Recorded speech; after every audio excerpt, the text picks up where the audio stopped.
Welcome to this week's episode of the CD Sports Podcast with me, Kerry Davis. Joining us today is a former professional Muay Thai fighter and a current Muay Thai and MMA coach, Ryan Doyle. How are you, Ryan? Hey, Kerry, how you going? Not too bad, mate. I really appreciate you getting up this early to speak to me. I know it's 5:30 in the morning with you now, is it? Yeah, no, that's right. I got my coffee.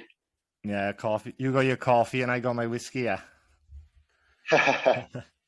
You're Nice to join you. Yeah. You have an Irish coffee, a bit of whiskey in it. You're Kiwi, right? Yeah. I've kind of lost my accent a little bit, but yeah. Oh, I can definitely hear it in your accent, I'll be honest. How come you're in Australia living?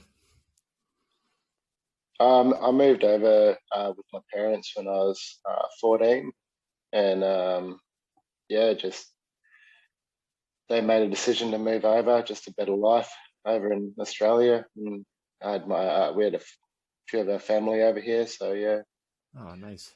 Yeah, just moved over and started a new life over in Oz. Yeah. Did you move straight to Sunshine Coast, or did you go somewhere else first? Yes, yeah, we had my cousins and auntie already lived here, so we just moved over and lived with them for a little bit, got ourselves set up there. Oh, lovely. And went from there. And what part of New Zealand were you from originally? I grew up in Auckland, South Auckland. Yeah. Nice. So it was not. It's a good area. Good area. Good place to grow up. I remember because I lived in Australia for a few years, and I was friends with a few Kiwis and Maoris and stuff, and they made me sit down and watch the movie Once We Were Warriors. Is it? And yeah. That was based in Auckland too, isn't it? Back in the day. Yeah. Yeah, it's a good movie. Bit rough and ready, that film, I thought. You cooked me some fucking eggs, woman. No, did you do Muay Thai when you were a child in New Zealand, or did you start when you first came to Oz? No, I played. I just played rugby league in New Zealand. Yeah, just my dad was coaching rugby league over there, so I just grew up playing rugby league, and then we moved over here and kept playing rugby league. And when I was 14, I pretty much straight away, as soon as I moved over the first off season, I found my cousin took me down to Sunshine Coast Thai Boxing Centre with Joe Hilton there, and I went there. I went there with two of my cousins, and they went together. They partnered up. And I sort of was like, oh, who am I going to go with? And then I ended up going with Joe himself. He trained me himself in my first session, and I just fell in love with it, and just went from there. And Joe Hilton was the head coach. Is he main coach there, or? Yeah, he's my head. He was the head coach. You could almost still say he is my coach. Yeah, he's coaching me through my coaching career now. I go to him for his advice all the time. Oh, that's awesome! Yeah. So, going into Muay Thai, were you a bit of a fighter, or like a brawler as a kid, or did you like fighting as a kid, or was it you just wanted to try a sport type thing? As much as any kid, I think. Didn't want to be a tough guy. Got into a few fights on the rugby league field, yeah? Yeah, mucked up a bit now and then. But, so you started so when you were 14, 15, you said? Yeah. How long did you train for before you went in for your first amateur or professional fight from there? Well, I kept playing rugby league and rugby union. I played rugby league, and then I ended up going to rugby union for a while there. And I kept just training in the off season, just training when I could. So I actually didn't have my first fight till I think late 16, almost 17. So like I had a good 2.5 years of training before I even had the first fight. So I think that sort of benefited me a lot, compared to some people who just, they might train for 3 or 4 months and jump in, have their first one. But yeah, but back then it was a bit, it was like nowadays, if you're 17, you fight a 17-year-old. If you're 16, you fight a 16-year-old pretty much. But, and younger and that. So, but yeah, my first fight was, just in the pub here on the Sunshine Coast, the Edamoga pub, and against a 24-year-old when I was 16. Jesus Christ! And 16, you're not developed at 16 at all, really, and you might think you are at the time, but you're not. You're 16. We had a pretty good stable of 16 and 17-year-olds then at Joe's gym, and we had a couple of good like head fighters there as well to bring us through. Kurt Finlayson and Warren Elson, a couple of them. They're a couple of world champions. Yeah, that Joe's trained. Yeah, so sparring them every day, we sort of. So your first fight, you got the W? Yeah, I did. Yeah, it was a good one. It was just a scrap, really. Like I think we looked at each other for the first 20 seconds, and who's going to throw the first punch, and then it just turned into a pub brawl from there. In Muay Thai, does it, obviously in MMA you have your amateur and then you can go professional, but in amateur MMA you can't throw like elbows and certain rules, isn't it, in amateur MMA? Yeah, same as Muay Thai as well. Same as Muay Thai, yeah. Right. Yeah, so the rules in Muay Thai are they have modified Thai rules, which is punches, kicks, knees, and no elbows at all. Sometimes they can come to agreement for no knees to the head as well, like for the first couple of fights. But yeah, and then I think MMA is the same. They have classes. It's a bit more structured. Yeah. I don't think you're allowed to elbow until you turn professional. Yeah, right. Yeah. There might be. I'm not sure on the MMA rules, like that, whether they fight elbows as like if they're fighting title fights or not. Yeah, I'm not sure actually. Yeah. Brush up on that one, being a coach. Yeah. No, I remember. MMA's got some weird, like in an amateur MMA, you can't throw like spinning back fist either. Something like that, is it? Yeah, I think so. I think I have seen that one. Yeah. Yeah, it's some straight. But obviously, when John was doing amateur, he was like, obviously, he can't throw this, he can't throw that. And then I remember watching his first pro fight, and he was fucking throwing elbows and fucking everything, throwing all the combos in. So yeah, gotta love the elbow. Yeah, that's it. So how many fights do you have in your amateur Muay Thai days before you move pro? Well, in Muay Thai, you don't really count. Well, back then you just, even the ties and that, you just count your fights. You never really differed your pro from your amateur. So I just had 27 fights all up before I had it cut short with the injury and stuff. But my goal was to have over 50. I wanted over 50, but life happens. Yeah. Well, I'd like to talk to you about your injury, maybe a bit further on. Well, as we go on now, but you had 27 fights. But when I was doing my research, I've seen you with a couple of belts as well on your journey, Muay Thai belts. Oh yeah, I was a state title holder, Queensland. I fought for the Australian title a few times. Come up short 3 times. 3 times, yeah. Yeah, two split decisions. Oh. Got to eat it. Split decisions as well. Yeah, it is what it is. Same opponent or? The 2 of them were The two splits were different opponents, Hmm. and the third one, he won. He won that one. Yeah, I'll give you him that won. one. Fair enough. And obviously, in your fighting days, what weight were you fighting at? Did you like jump between a few weights, or were you? Yeah, I jumped across a couple of weight divisions. I fought mostly at 63.5, 63.5 kg, I should say. Hmm.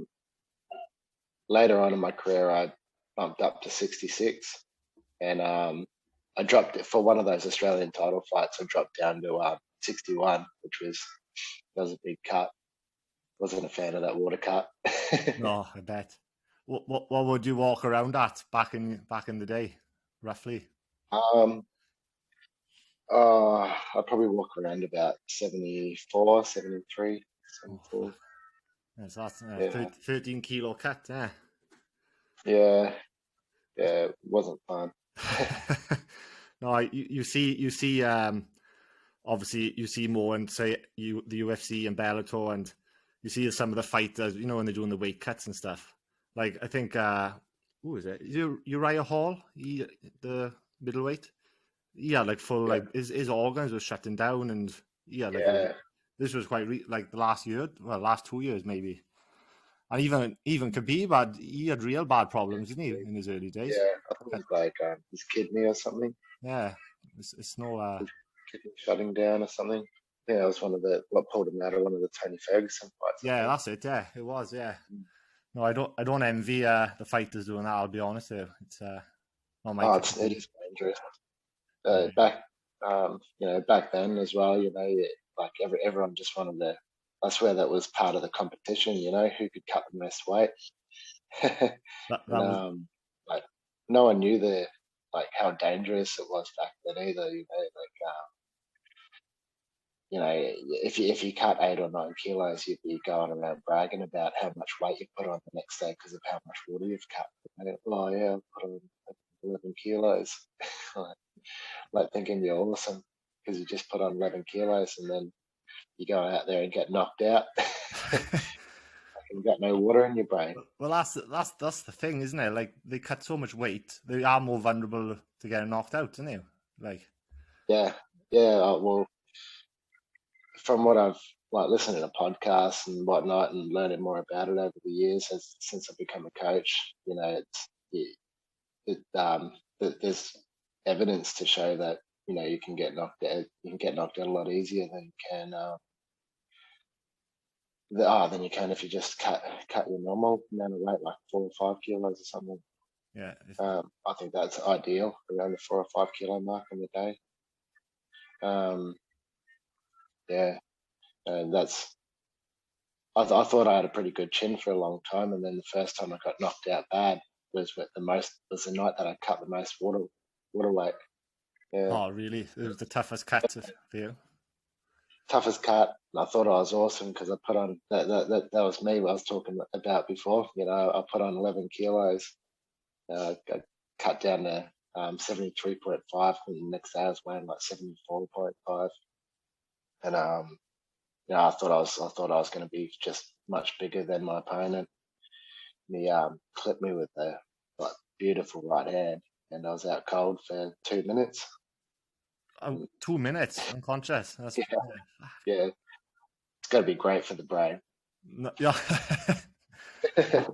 I was gonna say, do you wait? When you get knocked out, something like that, do you remember it, or is it? Do you wake up uh, thinking you're about to fight, or no?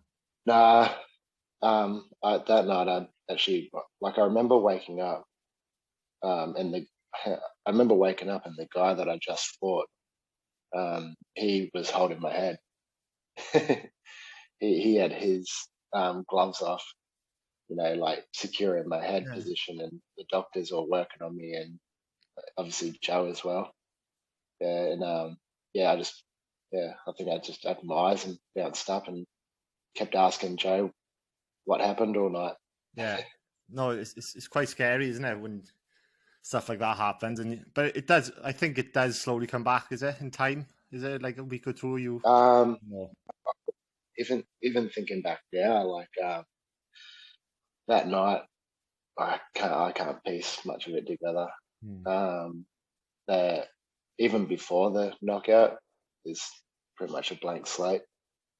I was actually just joking about it the other day with someone about that night, talking about, because that was I think we were the co-main event to Kurt that I spoke about earlier that fought out of Joe's gym. He was fighting Sanchai that night on the Sunshine Coast. So you had this Muay Thai legend Sanchai on the Sunshine Coast, all looking forward to watching him fight. And I was co-main event, and then I bloody missed it because of my knockout.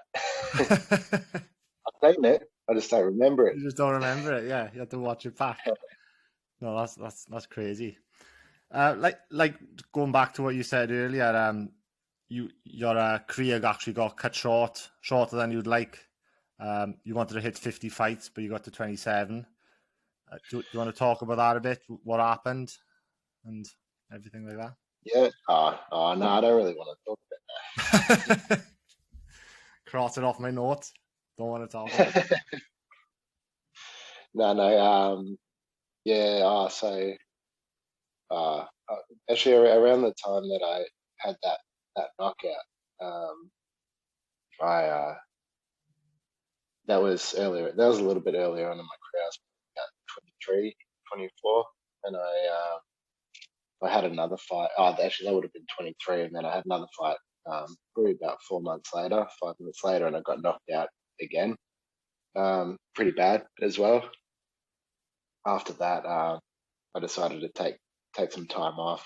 I really didn't train a lot for probably a couple of years, and then made a comeback and fell in love with the sport again, even more than I did before.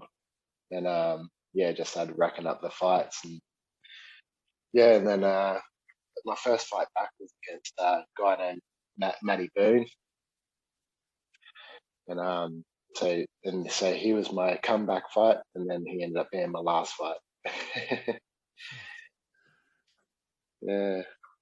So sorry. No, I was going to say, so what happened in the fight? What? The fight was all going to plan. I was winning pretty comfortably, and but it was a cracker fight. Like we were getting stuck into it. Fifth round, I got carried away.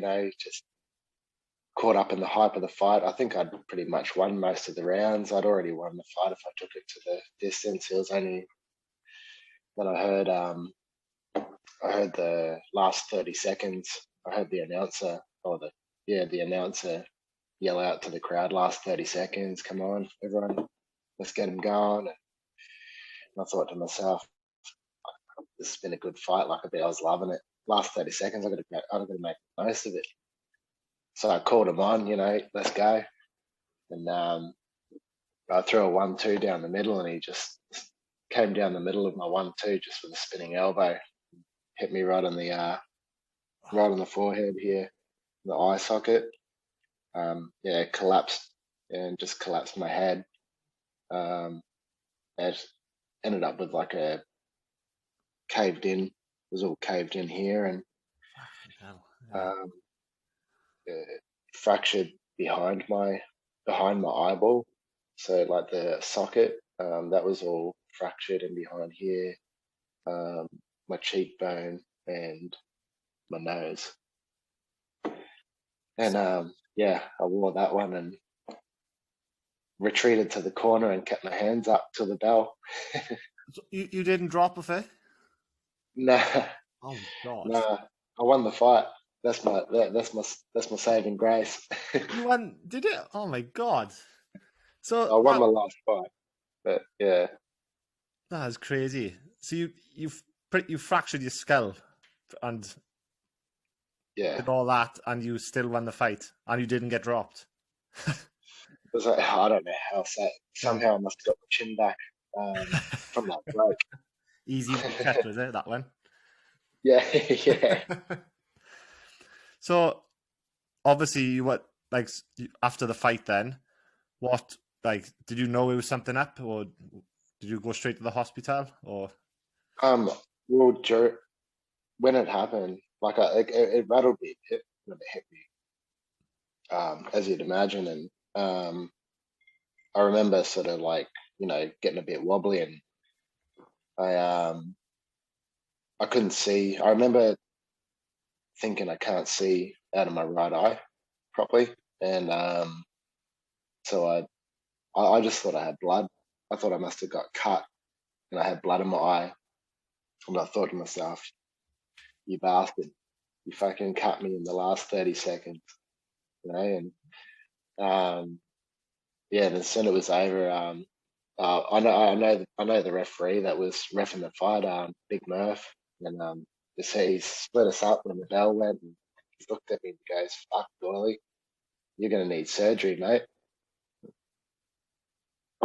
What? And he goes, "Your head's fucking caved in." So what are you talking about? Yeah. So yeah, just went back to the corner, and yeah, my trainers, Joe and Frankie, and Richo in the corner there, they're all spinning out like, what do we do? And I don't know, I'm running around the ring with my hands up, thinking if I can, I just won the fight, Yeah. not really taking it too seriously. And yeah, I got a little bit. There's a funny part in the ring where I got a little bit, got a little bit dizzy, and Joe, there's a photo of us. I'll have to send it to you and you clip it in or something. And there, the photo of me and my trainers, and I'm sort of squinting a bit, like, and the photo at the end of the fight, you have your team with you, and I'm sort of squinting, and you can see the worry. Never seen my trainer look like that.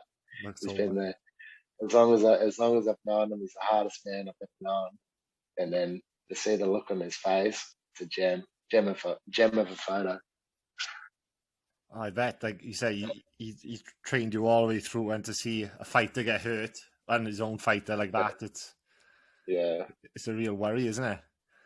Yeah, I went backstage, and the doctor said that apparently the doctor said that I needed to go to the hospital, and they didn't want us to wait for the ambulance. It'd take too long for the ambulance to get there, so they wanted me to just one of the boys to drive me. And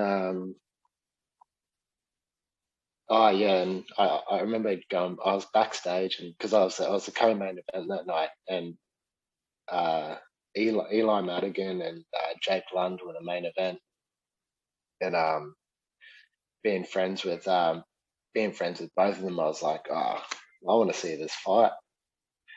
And Jay's going, "You're going to the hospital, mate."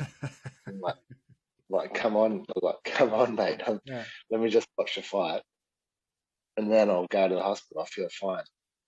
And then Richo's just one of the heavyweights in our gym, and he's like, "Doyle, if I have to throw you over the shoulder," and I'm like, looked at him and went, "Yeah, I better go then." I'm not getting chucked over his shoulder. And then you straight to the hospital and straight into theatre, were you, or what? No, I went to the hospital. It's pretty bad. Like, I didn't even get seen to properly till 4 a.m. What time did you get there? At 11:30. Yeah, I should have been in emergency because I could have had bleeding in the brain. I don't know whether they didn't take it too seriously, because when I got there, the ambulance didn't take me. Like, everyone says now that I should have got an ambulance. Yeah. Like, because then I would have gone straight into emergency. But we just turned up there, and by the time I got there, the swelling had swollen it out, but it didn't look swollen. It had only swollen out to make it look like I had an eyebrow. Yeah, right. So to convince the people in there that I had a broken eye socket, broken forehead, I had to sort of like push my finger into my eye, like I pushed my finger to be like, look, I have no eyebrow. So Cause they gave was me it, a was Panadol. it soft? Was it just soft, just pushing in? Oh, I was gone. Yeah, Yeah, it was gone. just white. Yeah, I could just stick my finger in my in my head. And yeah, so they gave me a Panadol and Nurofen and told me to wait. Yeah. Like you shouldn't laugh, but Jesus Christ. Oh, take take a paracetamol and you'll be alright type thing. Yeah, Wait your turn. That's insane. Did you yeah. obviously I think do you have really bad head like when obviously it was like that, but was your head throbbing? Do you have a headache? Did you have anything like that? back Lost then like, or now. back then, like loss of vision, anything like that? At the time with my eye, I think my eye dropped Hmm. 2 mil in went forward 2 mil or something, and I had double vision for 2 weeks. So I had to like just walk around with one eye closed, and because I didn't get surgery for 2 weeks because it wasn't too serious. Like it was serious, but it wasn't emergency. So they yeah, I just walked around with one eye closed for 2 weeks and waited for surgery, and yeah, then but no, I didn't. I mean, you no worse than your normal headache. It looked a lot more serious, and I don't know. I probably just enjoyed all the attention, didn't I? Yeah, that's insane. Yeah, I can't believe you didn't have the operation for 2 weeks later. I Yeah, thought that you were being like instantly in, seen to, and then recovering in hospital. But I yeah, did think so. Yeah, yeah. So yeah. once you had the surgery, eventually, did you have to stay in for like a week, or were you home soon, or? Um, After the surgery, I think I stayed in for maybe 3 days, and yeah, the recovery was probably the worst part, because they had to cut me. They had to cut me from my ear across to my other ear. I still got the scar there. You don't know if you can really Yeah, see it there. I can. Yeah. Yeah, I can see it. Yeah, yeah. And yeah, and then they had to pull your face down to just like around my nose area, and then so they could do everything. So when I woke up, I had like tubes running from here through the back to drain the fluid, and I was like bloody had a head like a watermelon.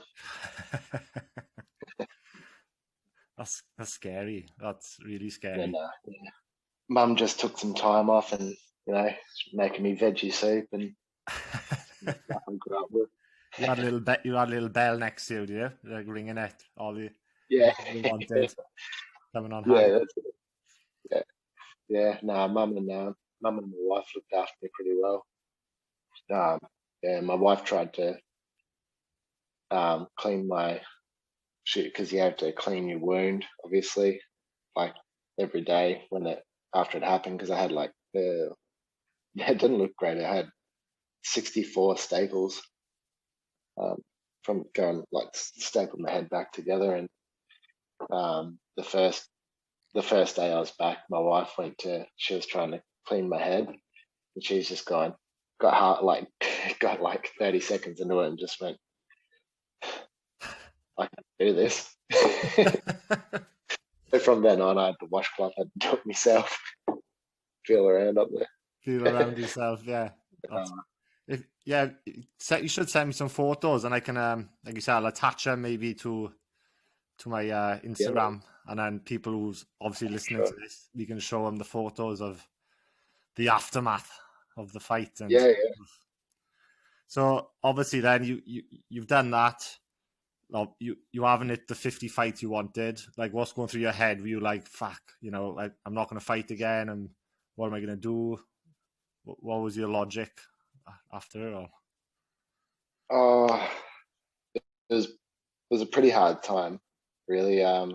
So um, after the injury, I kept asking the doctors, like, the first response was that I can't fight again. And then I don't know whether they were just trying to, whether I just asked so many times, they just told me what I wanted to hear. I don't know. They're like, look, it's going to be better in about a year. So you might be able to fight in a year. So I heard that, and that was me. Fucking, let's get this injury sorted, and in 1 year's time, we're getting back stuck into it. Like whoever, like my trainer told me if I won that last fight, which I did, my next fight was going to be, my next fight was going to be for the Australian title. So, and that was my goal. That's where I wanted to get back to. Like I lost those ones when I was younger, and I wanted to get that title shot again. And I'd earned my way back, and unfortunately, the head injury, and so I spent a year working my way back through the injury, and I actually booked in another fight, and so I went to the doctor and I got an MRI done, and he said that it's my brain's all looking good and whatnot, and I did tell the doctor that I wanted a fight clearance, but he must have forgotten that it was actually for the fight clearance. I don't know, but he's like, yeah, brain's all right. I was like, I'm on, let's go. So I trained up, lost all that weight, booked the fight in, big comeback fight was on. And the week of the fight, my trainer said, hey, have you got the doctor's clearance? And I said, no. I thought he was going to email it to you. And Joe's like, oh, shit, I'll get on to him. And then he tells me, oh, yeah, he didn't realize it was for clearance for a fight, apparently. I'm like, you're kidding me. So then he's told me to go and get a CT scan. So which obviously does the bone scan. He's like, I'm going to need a CT scan as well. So I got the CT scan done, and I know the doctor there that does the CT scan. So I didn't even end up having to go down to the doctor that I was trying to get cleared by, and the doctor that took the CT scan, he said that they'll call me in if he sees any issues. And that obviously sitting there, and I'm thinking, I hope they just tell me to go home, because that'll be sorted. And sure enough, nurse comes out. Doc wants to see her, so I went in there, and and my bone, the bone in my eye, in my eyebrow, hadn't completely joined, and he basically just said that if it hasn't by now, it never will. So like this, it probably never will. So yeah, and so I said, what do I do? And he goes, well, you can't fight again. That's it. You won't be fighting this weekend. The worst news for anyone, like whatever athlete are, really, isn't it? Rugby player, fighter. Prime of my career, I think I was 27, just 28, and it was devastating. I spent a while just trying to find myself again, like trying to figure out what do I do next. Like, do I just hang my gloves up and just go back to work and do whatever, come home every night like a normal bloke, instead of going to training? And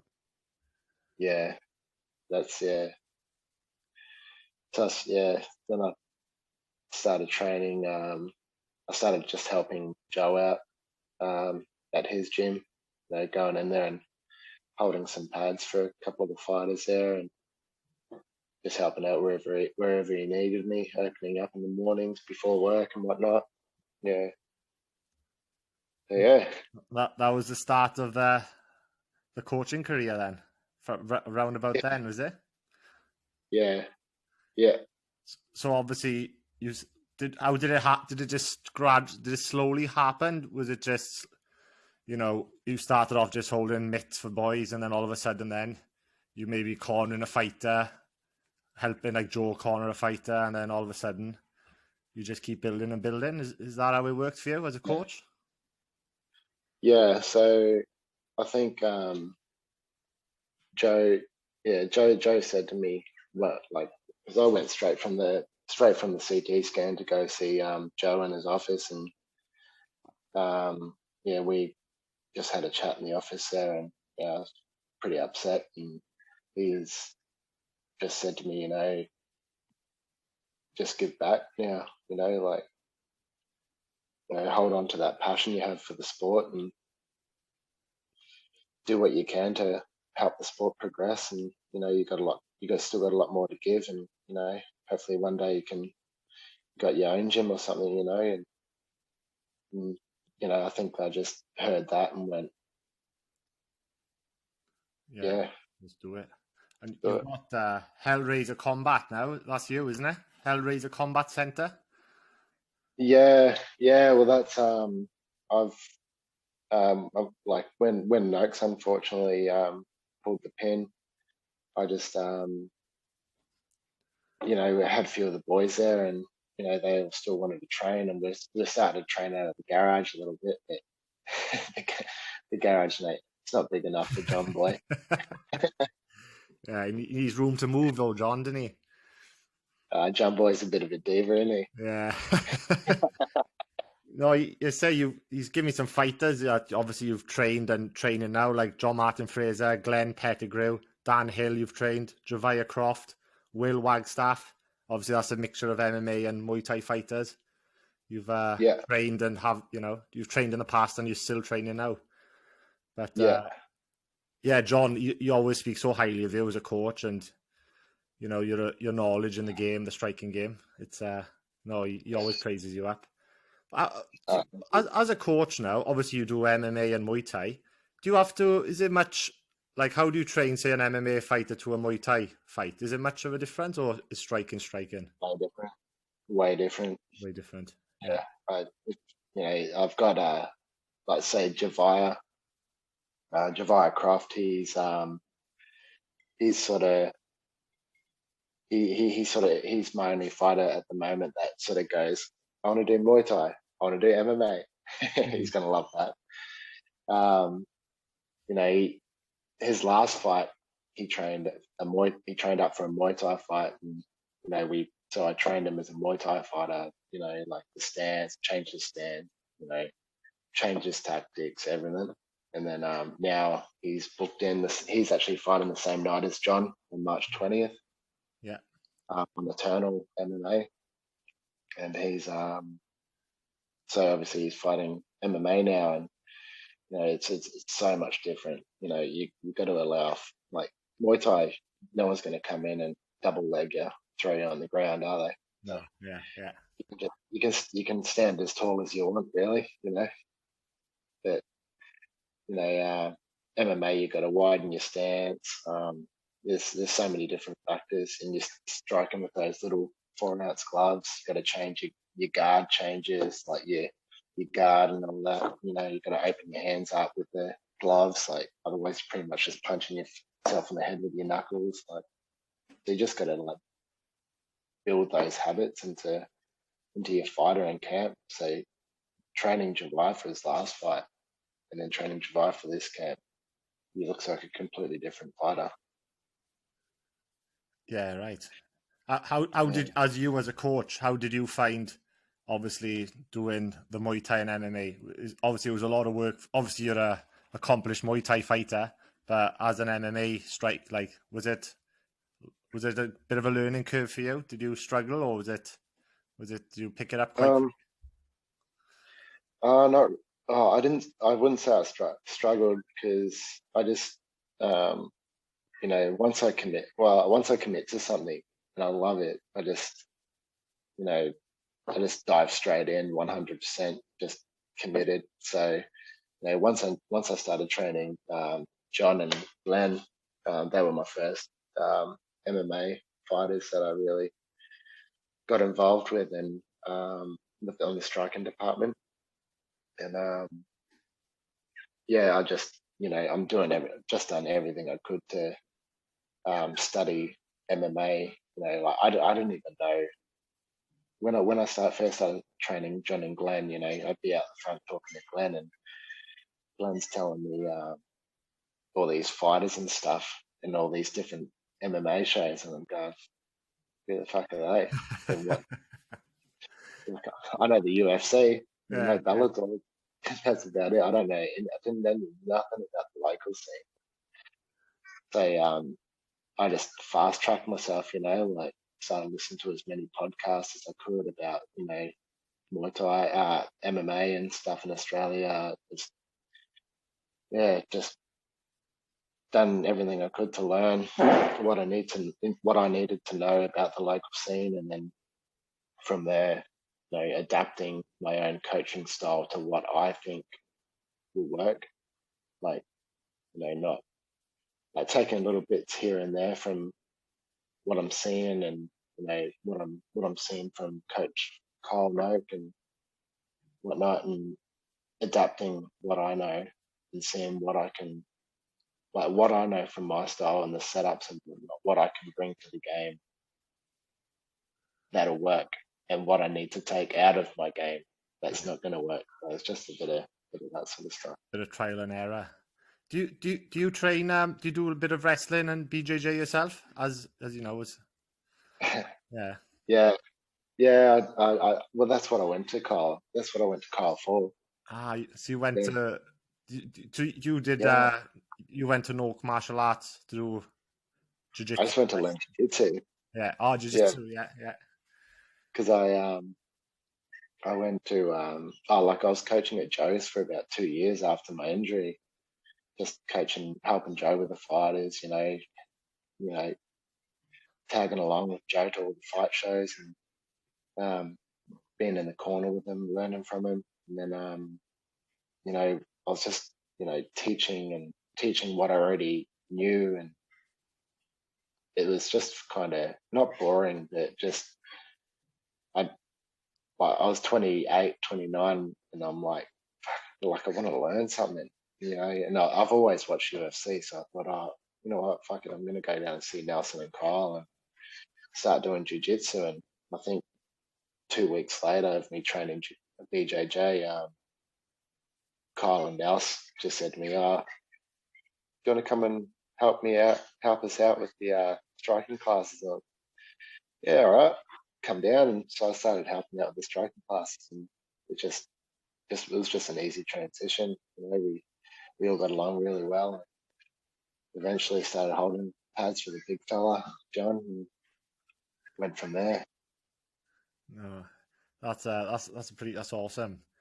I wanted to ask you as well, Ray, is on my notes as a striking coach yourself. What's your Max Holloway's recently come out about the old doesn't spar before a fight. What's your thoughts on that? Um, I'm if it works, it works. Like I'm a fan of it. I don't believe that he doesn't spar. No, like I believe he would probably do more of like the Thai style, like play sparring, but just you're barely hitting each other, but you're just doing enough to get reactions out of each other. Yeah, John and myself actually just started that. Well, we had a bit of a dabble with that sort of stuff the other night.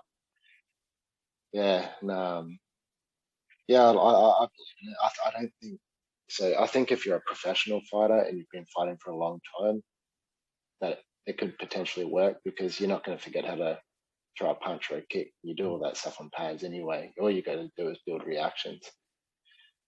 But as a amateur fighter, I think the sparring, you need to have sparring.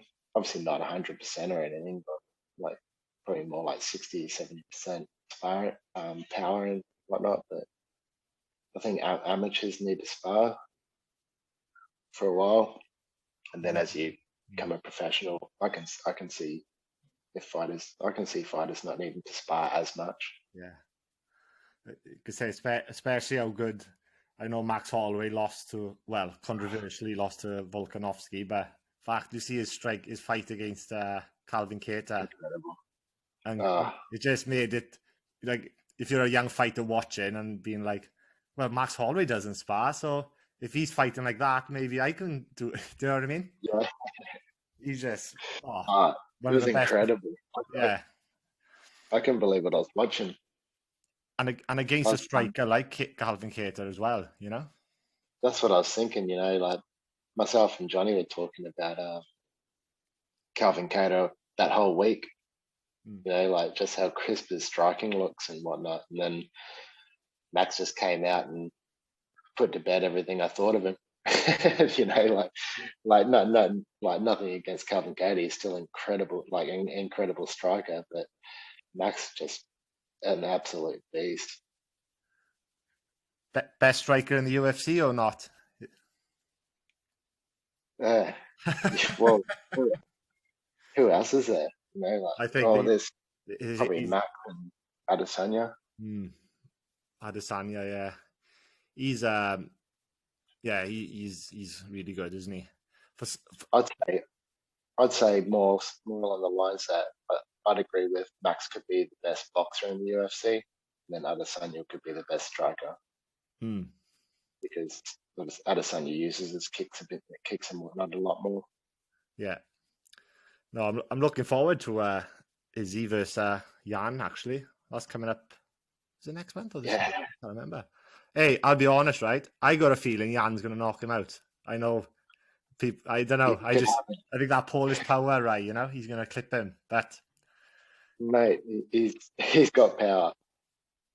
And obviously Reyes is a beast, you know, the guy who fought for the belt, good striker, and yeah, he fucking smashed Reyes. No.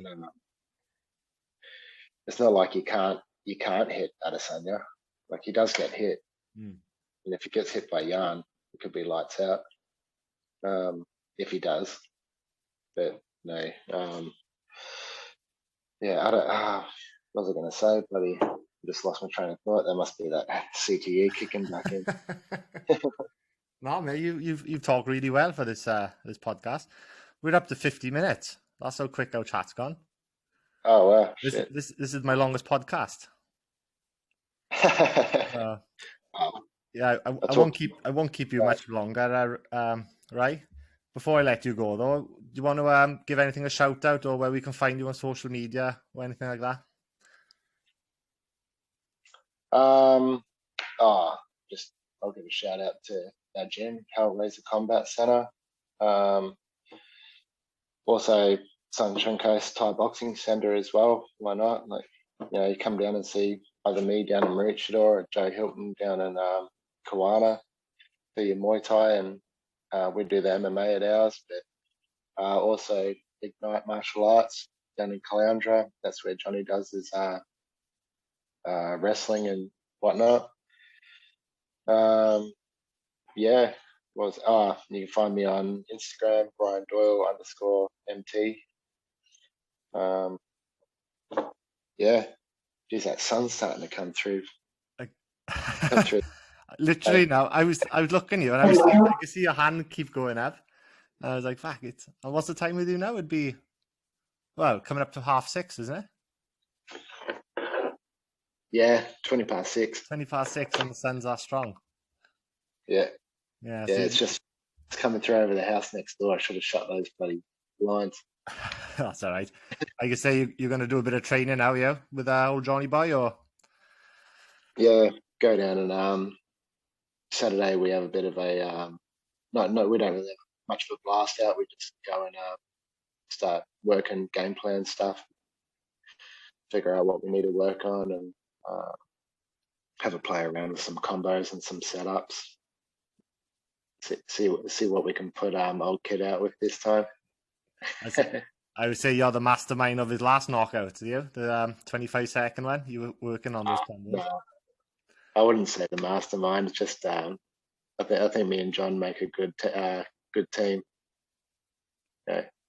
Yeah, we just have we just keep I keep an open mind with him. You know, he tells me what he thinks, and then I go, yeah, well, let's work on it, and we just tighten it up a bit, and then he just bloody lets it rip like he did in the last one. And you go, holy shit, kid's got power. Kid's got power. And fucking more power at middleweight, I'll tell you that. Yeah. Oh, he's scary. Scary guy. Well, sometimes I don't like standing behind the pads, eh? You have to wear the full bloody bodysuit for that when John's in pads. Yeah, it's like when you get nervous before sparring. Yeah, sometimes I get nervous before holding pads.